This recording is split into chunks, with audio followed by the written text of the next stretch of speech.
안녕하세요, 멜묵상. 오늘은 사무엘하 14장 1절부터 20절 말씀 보도록 하겠습니다. 네, 이제 이 본문은 되게 크고 이상한 이야기예요. 그러니까 이제 요압 장군이죠. 다윗의 군사 장관입니다. 이 계략을 짜가지고 압살롬을 다시 이제 다윗에게로 돌아오게 만들려는 일인데 그 가운데서 연기자 한 명을 등장시킵니다. 그리고 다윗을 설득하죠. 근데 얼핏 보면 이게 잘했다는 거야, 못했다는 거야라고 이제 판단하기가 쉽지가 않습니다. 내용을 쭉 보면서 제가 설명해 드릴게요. 내용 보겠습니다. 1절부터 봅시다. 스루야의 아들 요압이 왕의 마음이 압살롬에게로 향하는 줄 알고, 여기서 향하다라는 말은 압살롬을 보고 싶고 난 너무 사랑해 이런 의미가 아니에요. 그럼 부르면 되거든요. 예.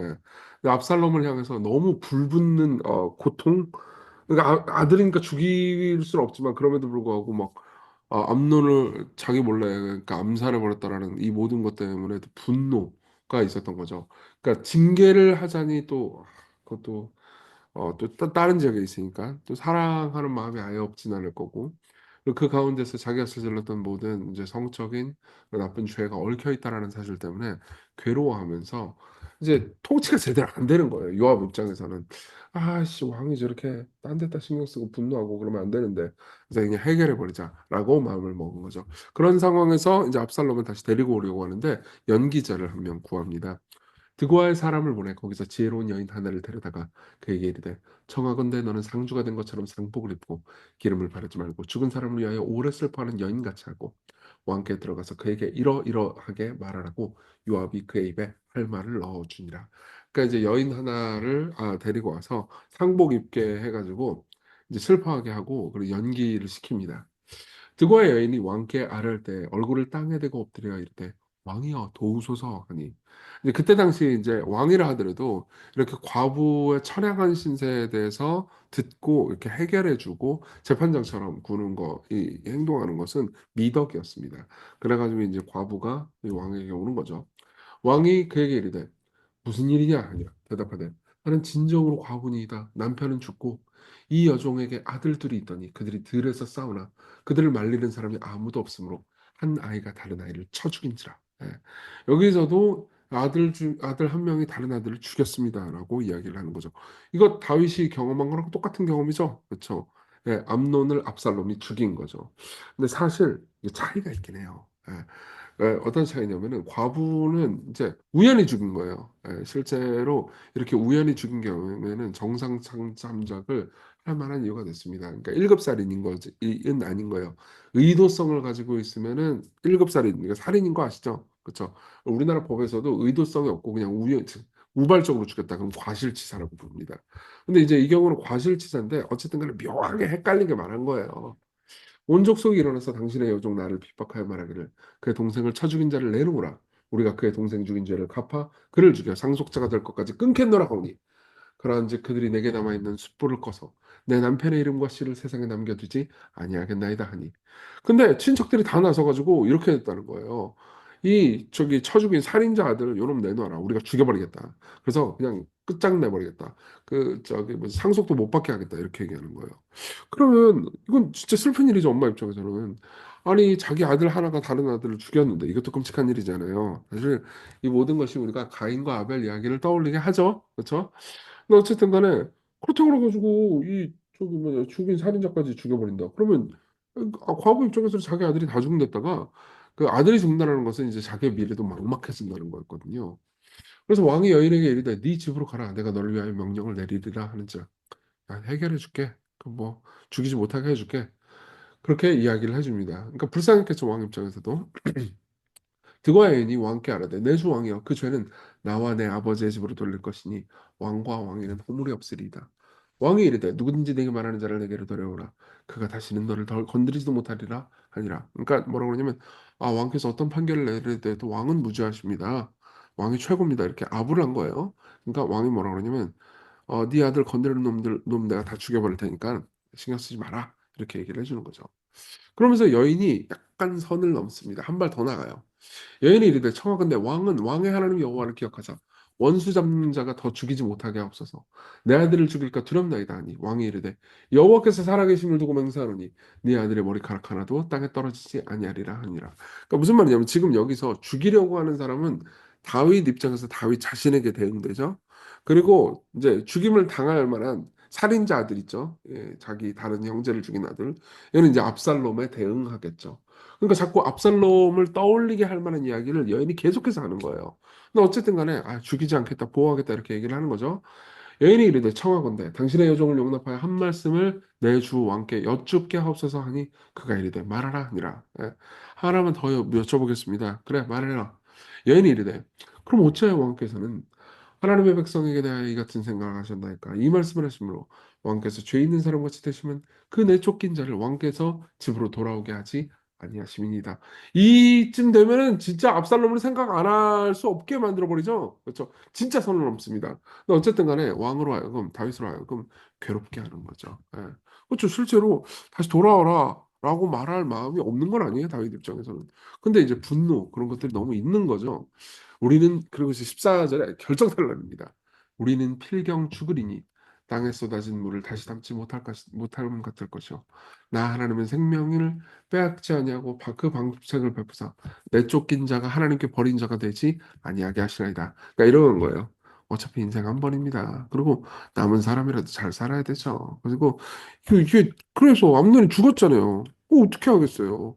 암논 다시 살릴 것도 아니고. 그러니까 좀 이제는 압살롬 돌아오게 해주세요. 예, 그리고 정신 차리고 이제 왕은 국사를 잘 돌보거라 이렇게 얘기를 하는 거죠. 완전 선 넘은 거죠. 그러면서 이제 내가 와서 내 주 왕께 이 말씀을 여쭙는 것은 백성들이 나를 두렵게 함으로 당신의 여종이 스스로 말하기를 내가 왕께 여쭈면 혹시 종이 청하는 것을 왕께서 시행하실 것이라 왕께서 들으시고 나와 내 아들들을 함께 하나님의 기업에서 끊을 자의 손으로부터 주의 종을 구원하시리이다 함이니이다. 그러면서 다시 자기 이야기로 들어가죠.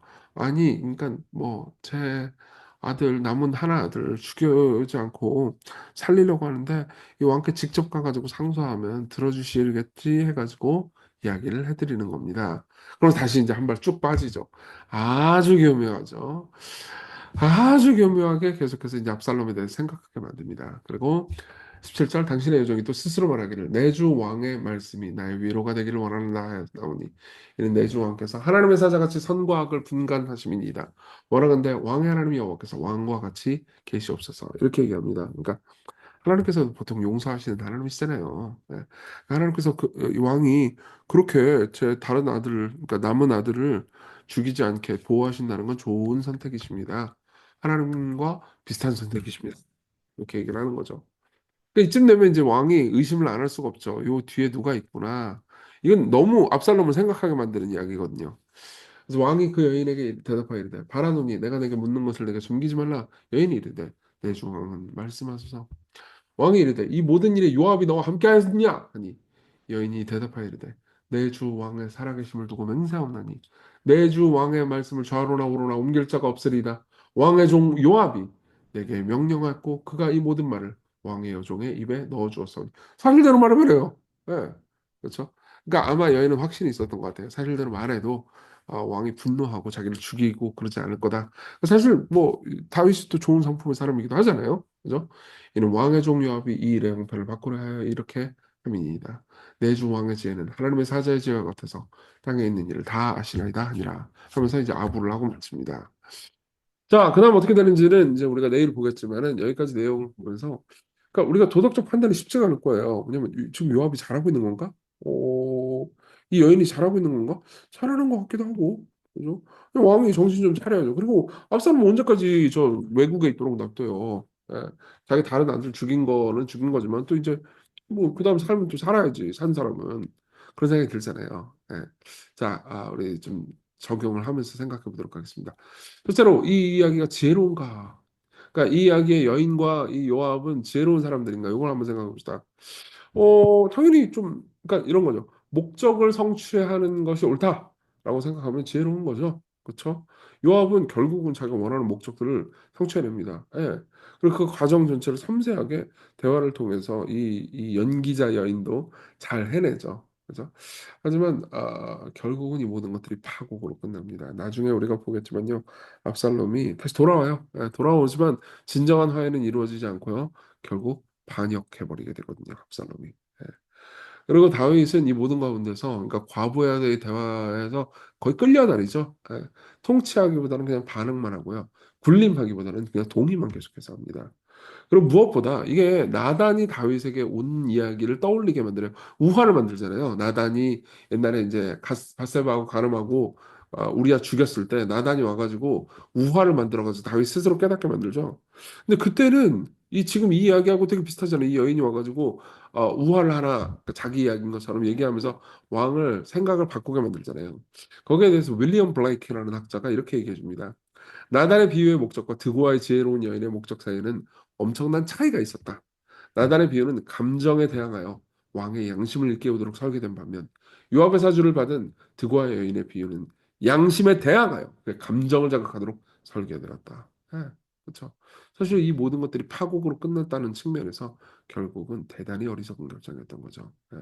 그럼 왜 이게 어리석은 거였을까요? 세 가지 이유였습니다. 그러니까 이게 결국 화해가 실패하거든요. 우리가 내일 보겠지만은 이제 왕과 압살롬은 화해가 안 됐습니다. 이유는 세 가지예요. 첫째, 칭이 없는 귀환이었기 때문이죠. 예. 압살롬이 법적으로 자신이 저질렀던 형제살인의 죄 문제를 해결 안 됐어요. 뭔가 판결을 내렸어야 되잖아요. 근데 그냥 대충 데려와 버립니다. 두 번째로는 회개 없는 용서예요. 압살롬은 회개하지 않았습니다. 예. 결국 다윗에게 반란을 일으켜요. 예. KD라는 학자가 이렇게 얘기해 줍니다.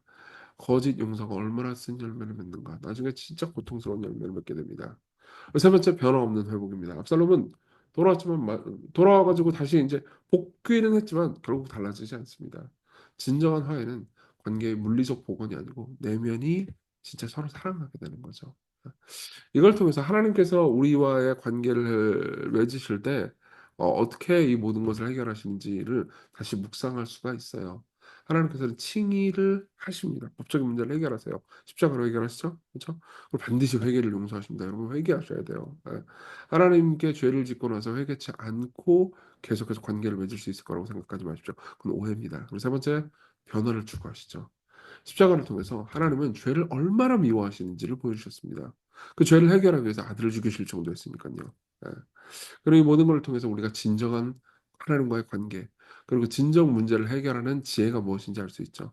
진정 문제를 해결하는 지혜는 정의를 훼손시키지 않고 그럼에도 불구하고 사랑으로 모든 것을 마무리 짓는 겁니다. 뭐 어떻게 했어야 했을까요? 예. 당연히 압살롬을 불러서 정당한 징계를 했었어야겠죠. 그리고 관계를 회복하면 되는 거였습니다. 그래서 이 모든 것에서 다윗은 올바로 반응하지 못하고 끌려다니죠. 자, 우리 내용 봤으니까 기도합시다. 진정한 회개를 하게 해달라고. 우리가 이렇게 얼렁뚱땅 넘어가는 게 아니고 하나님과의 형식적인 화평이 아닌 화해를 이루게 해달라고. 그리고 더 영원한 목적의 지혜를 가지고 예, 단순히 뭐 문제만 그냥 하나하나 잘 해결하는 요압은 그런 측면에서 지혜로운 사람이었어요. 그렇지만 결국은 모든 일을 그르쳐 버리죠. 그런 게 아니고 하나님을 영화롭게 하는 목적을 가지고 사는 진정한 지혜 가지게 해달라고 같이 우리 기도하겠습니다.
기도하겠습니다. 하나님, 우리로 하여금 진정지혜롭게 해주옵소서. 우리가 올바른 정의, 하나님의 뜻을 따라 살아가는 삶을 통한 화해를 추구하게 하는 그런 오늘 하루가 되게 해주옵소서. 예수님 이름으로 기도했습니다. 아멘. 네, 하나님의 은혜 안에서 오늘 기쁜 하루 되세요.